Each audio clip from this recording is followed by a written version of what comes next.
Assalamualaikum warahmatullahi wabarakatuh. Selamat pagi, selamat siang, selamat malam bagi penonton Pandan Baiko Channel. Hari ini kita akan melakukan analisa saham. Ya, saham apa? Saham Antam. Siapa yang bilang bagus? Mari kita Jadi sebelum kita membahas Antam, kita harus tahu dulu historinya. Yang pertama, sejarahnya itu merupakan perusahaan negara atau PN ya. Dulunya namanya Aneka Tambang pada tahun 1968. Kemudian eh, penawaran saham perdana itu tahun 97, itu sebanyak 430 juta lembar saham dengan harga penawaran 1.400. Kemudian masuk ke holding pertambangan pada tahun 2017, sekarang di bawah PT Inalum. Sebelumnya masih di bawah Republik Indonesia. Kemudian persentase kepemilikan itu saham seri B itu dipunya Inalum itu sekitar 65%, masyarakat 35%, dan saham seri A Dwi Warna itu satu saham untuk Republik Indonesia. Nah, kegiatan perseroan itu melakukan usaha bidang pertambangan, berbagai jenis bahan galian, serta menjalankan usaha di bidang industri. Nanti pertambangannya apa aja kita bahas. Kemudian segmen utama operasi itu nikel, emas, dan pemurnian emas, serta bauksit dan alumina. Nah, ini adalah merupakan uh, neraca laba rugi tanggal kuartal 3 Desember ya. Kuartal 3 September 2020. Itu kalau kita lihat penjualannya menurun dari tahun 2019 kuartal 3 24 triliun dalam ribuan rupiah ya. Kemudian dia menurun menjadi 18 triliun. Kemudian laba kotornya menjadi 3 triliun pada tahun 2019 TW3. Pada saat ini di TW3 2020 laba kotornya 2,9 triliun atau berkurang sekitar 0,4 triliun 400 miliar. Akan tetapi kalau kita lihat di sini laba usahanya meningkat. Nah, ada apa dengan laba usaha ini meningkat? Jadi sebelumnya di tahun 2019 itu 1,2 triliun, kemudian sekarang pada saat 2020 TW3 itu 1,4 triliun. Padahal laba kotornya, penjualannya itu jauh menurun. Ada apa penyebabnya? Nanti kita lihat. Sehingga laba per sahamnya itu meningkat 26,7 menjadi 34,78. Nah, makanya harga sahamnya menggeliat ya. Padahal ini kebetulan kenaikannya. Nah, sekarang kita bongkar. Beban usahanya menurun dari 2,1 triliun menjadi 1,4. Apa saja beban usahanya? Kalau kita lihat dari umum dan administrasi itu cenderung sama, 1,1 triliun 2019, 1,1 triliun 2020, tidak ada perubahan. Ternyata di penjualan dan pemasaran, biaya ekspor TW3 2019 229 miliar, sekarang menurun jadi 144 miliar. Dan jasa transportasi juga jauh sekali menurunnya dari 298 miliar menjadi 48 miliar. Kemudian ini juga pajaknya juga jauh. Pajak ekspor biji ya, dari 197 miliar menjadi 30 miliar. Sehingga kalau di total jumlahnya jauh berkurang, 2 triliun menjadi 1,4 triliun. Ini artinya apa? Artinya ada ekspor yang menurun. Ini ada ekspor yang menurun, tapi dia malah untung. Berarti ekspor selama ini itu sebenarnya dia rugi. Ngapain dia ekspor kalau dia rugi kan? Kalau dia nggak ekspor, labanya semakin besar. Kenapa ekspornya menurun? Karena itu ada permen SDM, yaitu grup tidak dapat lagi melakukan kegiatan ekspor biji nikel dengan kandungan 1,7% sejak tanggal 1 Januari 2020. Jadi kegiatan ekspor biji nikel itu sudah dikurangi, sehingga harus melalui smelter dulu. Jadi kalau kita lihat ya secara kebetulan aja EPS-nya naik, ya karena dia EPS-nya naik itu naik karena dulu sebelumnya dia ekspor. Ternyata ekspor itu lebih banyak bebannya daripada untungnya. Tapi kenapa nggak tahu ya? Setelah dia hentikan ekspor maka labanya menambah atau mengurangi ekspor. Nah, itu artinya seperti tidak ada analisa sebelum melakukan ekspor. Kalau kita ya pikir secara ini ya, orang awam. Oke, kita lanjut. Nah, segmen dari PT Inalum. Kok Inalum ya? Antam. Inalum itu tadi holdingnya. Jadi Antam itu segmennya itu paling besar itu emas. Itu 12 triliun pada saat September 2020 TW3. Sebelumnya 17 triliun, ada penurunan. Kemudian yang kedua itu segmennya 18% ya. Kalau emas tadi 72% dari total penjualan. Kalau kedua ferronikel 18%. Jadi kecil sekali. Kemudian biji nikel 4%. Jadi nanti yang kita bahas ini aja yang besar-besar. Yang kecil-kecil ini nggak usah lah. Nah, jadi kita bahas emas sama ferronikel. Jadi kalau kita lihat 2019 itu terjadi penurunan ke tahun 2020. Ini cukup besar juga di penjualan emas, tapi labanya naik ya. Karena tadi di sini di biaya untuk ekspor biji nikel ini ternyata besar, menggerus laba. Kalau kita lihat di sini terjadi penurunan ekspor biji nikel.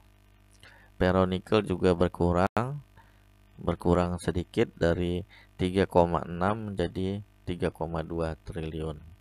Jadi ekspor biji nikel itu menurun drastis karena yang kita jelaskan pada slide sebelumnya. Kemudian ini proses produksi emas Antam. Itu proses produksinya itu di mana? Itu penambangan biji emas itu di Pongkor, Jawa Barat. Ini UBP Emas, unit bisnis pengolahan emas. Kemudian tambang kedua di Cibaliung di Banten. Ini juga dioperasikan oleh Antam melalui anak usahanya Cibaliung Sumber Daya. Kemudian produksi emas yang di Pongkor tadi itu 1.500 sampai 2.000 kg per tahun. Kemudian yang di Cibaliung lebih kecil, itu 800 sampai 1.000 kg emas per tahun. Nah, bila kita ambil data maksimalnya di Bongkor 2.000 kg per tahun, di Cibaliung 1.000 kg per tahun, maka per tahun itu Antam bisa produksi 3.000 kg emas atau 3 ton ya. Harga per gram itu Rp900.000 kalau rata-rata 2020. Jadi pendapatan dari penjualan emas ini belum dikurangi biaya tambang, itu hanya 2,7 miliar kalau kita hitung. Kenapa penjualannya sampai triliunan, 12 triliun? Kita lihat why. Oke, jadi ternyata ada pembelian logam mulia, ya emas lainnya.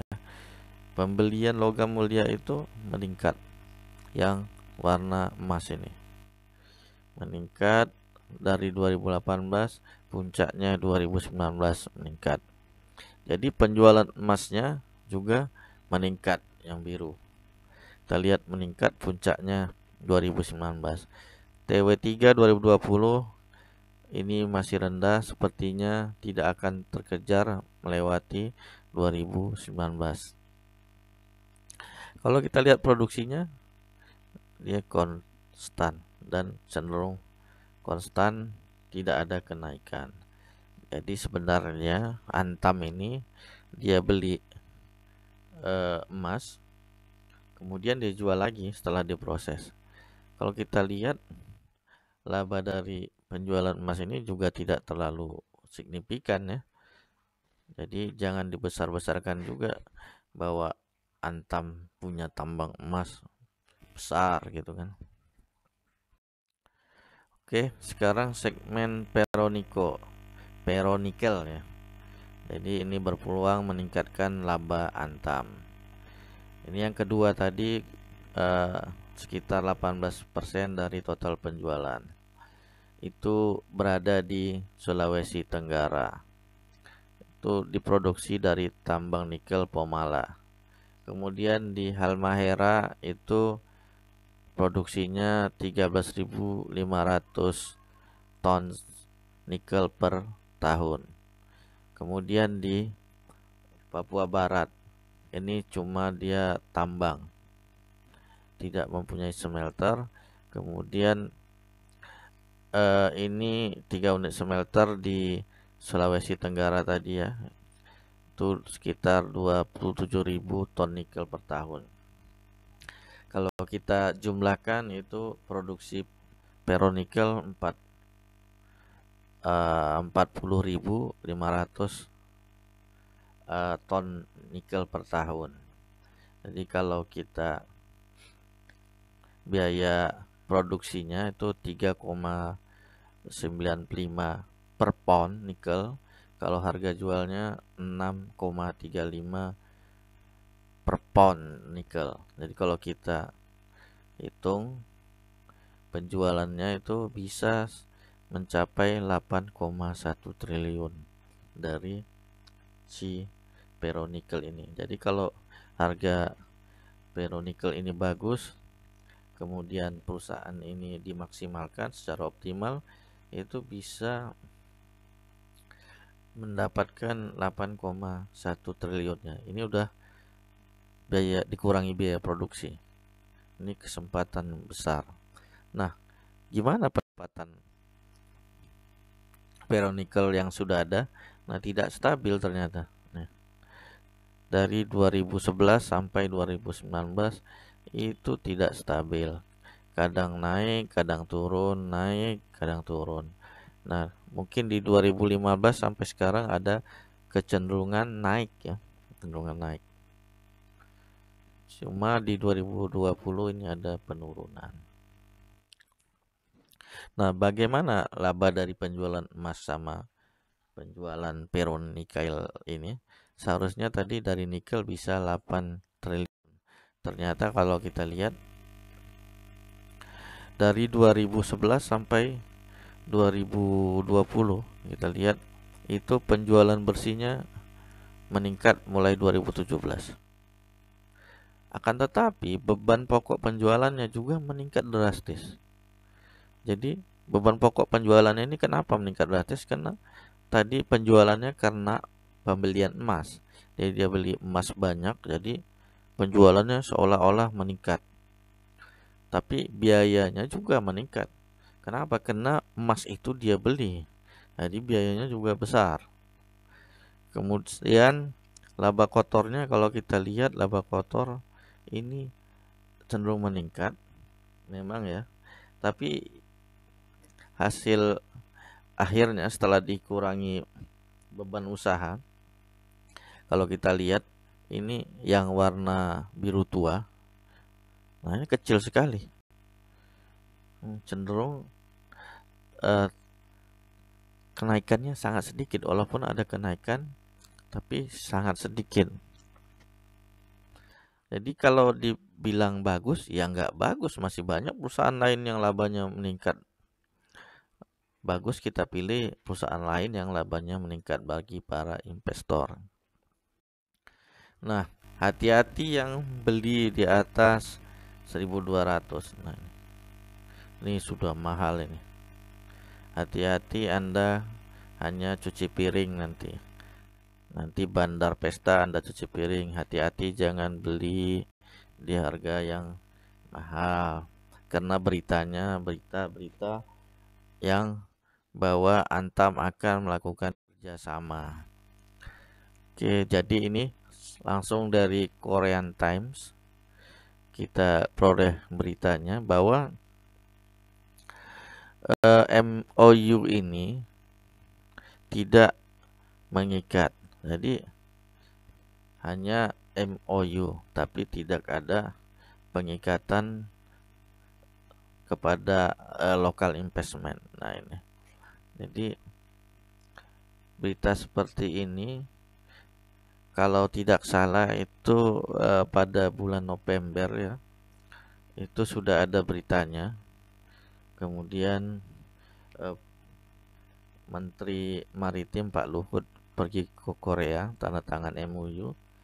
Tapi dari LG sendiri itu belum ada MOU mengikat. Jadi hanya undangan ya, undangan tawaran untuk melakukan investasi di Indonesia. Ya syukur ya kalau ini bisa berhasil di Indonesia. Sekali lagi, seandainya dia berhasil, apakah bekerja sama dengan Antam? Ya mudah-mudahan sama Antam. Ya kalaupun berhasil, mungkin pembangunan pabrik pengolahan ini kan sangat lama, bisa 5 tahun. Jadi 2025 atau 2026 nanti baru naiknya, jangan sekarang. Hati-hati bagi Anda semua. Terima kasih bagi yang menonton, mohon di like dan subscribe. Jika ada saran silakan di kolom komentar. Terima kasih. Assalamualaikum warahmatullahi wabarakatuh. Salam hebat.